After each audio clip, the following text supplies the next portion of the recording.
So let's start with the meaning of computer. Computer is an electronic device. हम सबको पता है कि क्या है ये इलेक्ट्रॉनिक डिवाइस है जो किसने डेवलप किया था. Developed by Charles Babbage in 19th century. So you all know about this basic information of the computer, right? So let me go to the meaning. It is basically the device, electronic device that processes, जो क्या करता है एक तरह से data को process करता है, राइट. दिस इज मेन जो that processes data according to the instructions, right. So these instructions are given by the whom? By user. So ये क्या होता है basically जो हमारा input होता है. Got it? And produces output means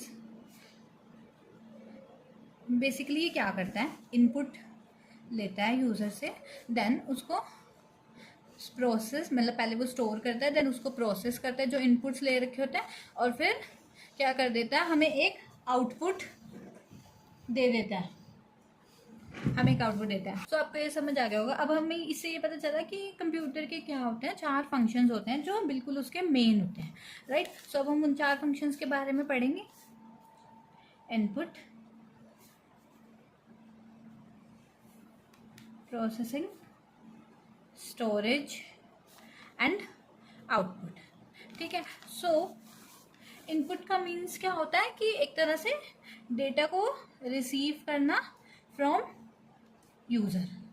understood. Processing का मतलब क्या होता है कि उसके ऊपर जो एक तरह से हमें डेटा रिसीव हुआ है और जो इंस्ट्रक्शन रिसीव हुआ है उनके ऊपर ऑपरेशंस करना या फिर कैलकुलेशंस करना. ठीक है.